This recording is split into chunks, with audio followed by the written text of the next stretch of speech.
Trilhas, cachoeiras, passeios em piscinas naturais.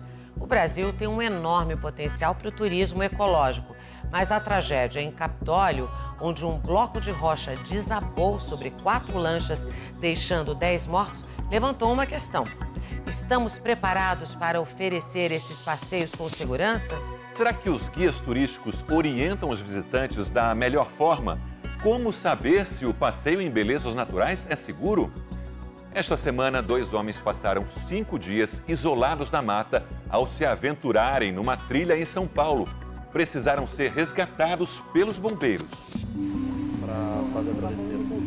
Uma aventura no meio da natureza e um grande susto. Mais de 30 pessoas no topo de uma montanha perigosa acabam isoladas no meio da mata. Tava bem chuvoso, neblina forte, um vento muito forte. Tava carregando a gente de lado, tava bem forte mesmo. É impossível de subir. Uma viagem dos sonhos, interrompida por um desmoronamento impressionante.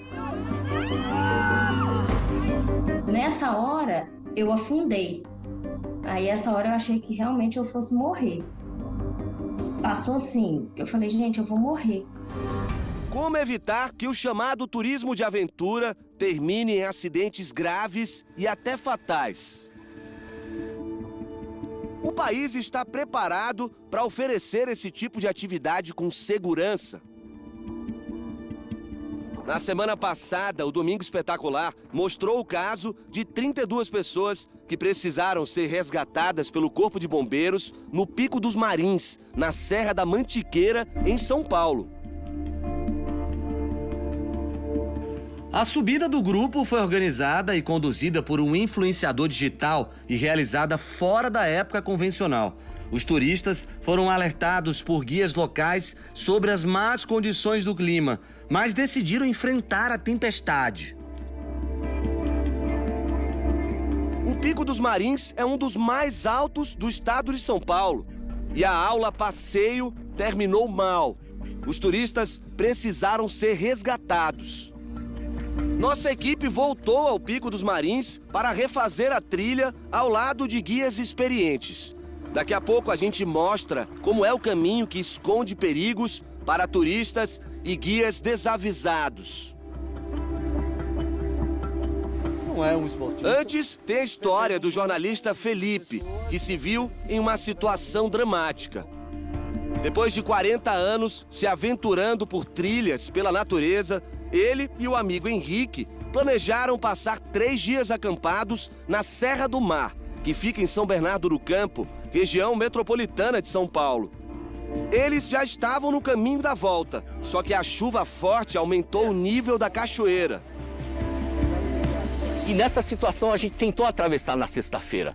E tentamos por 2 vezes, a gente foi com corda, a gente foi com boia, mas não conseguimos sucesso. Exaustos, os dois ficaram ilhados durante 5 dias em uma área de difícil acesso até a chegada do resgate. Esse é o registro feito pelas equipes do momento em que os dois foram resgatados. E como eles não sabiam nadar, a gente viu a necessidade de montar um sistema e fazer a ancoragem dessas pessoas para fazer a transposição segura do rio.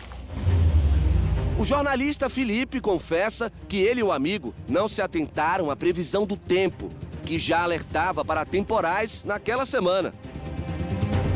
Riscos ocorrem de que forma? Falta de informação, falta de habilitação. Ter um guia habilitado, alguma pessoa habilitada, está com uma pessoa habilitada, né? Mas nada se compara à experiência vivida pelo casal Henrique e Ana com os filhos.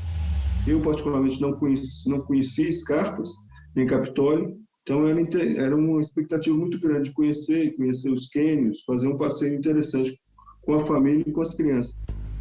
Mesmo com o tempo chuvoso, o casal partiu com a família em uma lancha para fazer o passeio. Logo, o clima, que era de alegria, deu lugar ao desespero. Um paredão de rochas desabou em cima das embarcações, matando 10 pessoas. Eu lembro que eu vi a pedra caindo, aí veio uma onda gigantesca. preta, uma água escura, que cobriu a nossa lancha. Nessa hora, eu afundei. Aí, essa hora, eu achei que realmente eu fosse morrer. Passou assim, eu falei, gente, eu vou morrer. Me deu um desespero. Aí, ao mesmo tempo, eu consegui sair debaixo d'água, não sei como. O desespero de Ana aumentou quando ela percebeu que o filho Miguel, uma criança, estava ferido. Aí eu olhei para o lado e eu vi uma criança com as duas mãos para fora d'água e duas pedras em cima. Eu vim saber depois que essa criança era meu filho, o Henrique, o mais novo. Eu falei, meu filho, calma, calma, tá tudo bem, a gente está vivo, vai dar tudo certo. Para o casal, depois da tragédia, ficou evidente a falta de estrutura e preparo do turismo no local. Eles não receberam qualquer orientação de segurança antes de embarcar. Nós não tivemos orientação nenhuma em relação a se a lancha virar, se a lancha afundar, como fazer, o que procurar, orientação nenhuma. Na quinta-feira, cerca de 80 embarcações fizeram um cortejo até os cânions, onde a tragédia aconteceu. Marinheiros vestidos de branco soltaram balões biodegradáveis em homenagem aos mortos. Para essa geóloga da USP, a tragédia que matou 10 pessoas e deixou 32 feridas poderia ter sido evitada se estudos técnicos já tivessem sido realizados nessa região. Os técnicos podem identificar esses sinais, podem avaliar, podem monitorar por meio de um sistema, de um sistema de indicadores que se chama geoindicadores, que vão monitorando essas mudanças ao longo do tempo. Há 10 anos, Poliana percorre pontos turísticos pelo mundo. Ela é especialista na implementação de sistemas de segurança para atividades turísticas de aventura. Quando a gente faz um trabalho como esse, mapeando os riscos, tentando entender as suas probabilidades, tentando entender aí quais as consequências, uma vez que aquela probabilidade e aquele risco ocorra, a gente vai conseguindo ter um mapeamento de tudo isso e vai conseguir ter uma atividade mais controlada. A especialista ainda faz o alerta.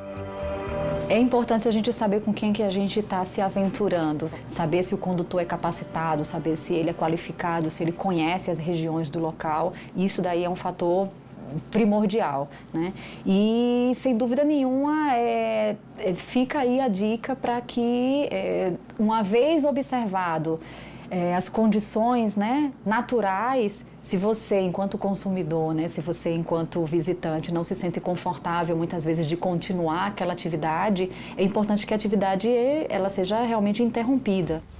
Por falar em riscos, voltamos ao Pico dos Marins para mostrar o drama dos turistas que foram resgatados no topo da montanha em São Paulo, onde várias pessoas já perderam a vida. O resgate dessas 32 pessoas aqui no Pico dos Marins chamou a atenção mais uma vez para os perigos de estar numa montanha como essa, sem o preparo adequado e descumprindo todos os procedimentos de segurança. Hoje, a gente voltou até o local onde tudo aconteceu. Estamos acompanhados do Capitão Reis e do pessoal do Corpo de Bombeiros. Eles participaram efetivamente do resgate a esses turistas. E aqui também a gente vai ser acompanhado pelos guias que foram contratados por esses turistas. Chegaram aí até metade do caminho, mas perceberam que o tempo mudou e que estava muito perigoso para continuar a trilha.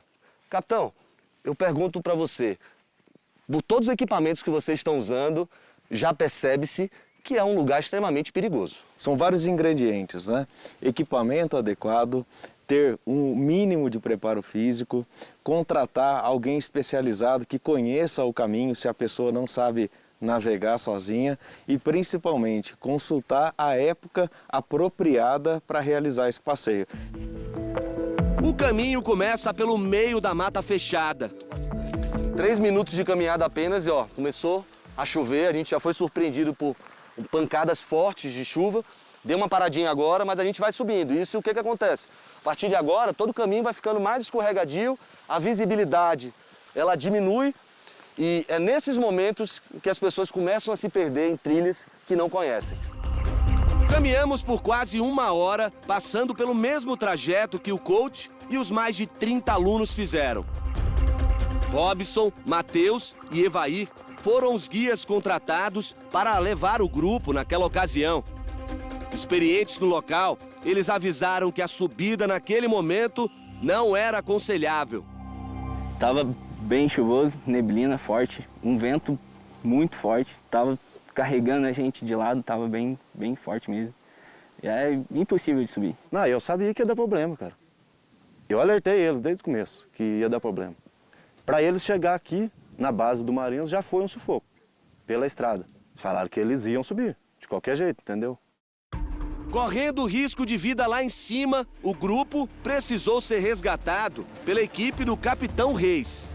Alguns ali com sinais de hipotermia, muito cansados. Então o nosso pessoal fez a descida deles bem devagar, com a maior segurança possível, para que não houvesse nenhum incidente.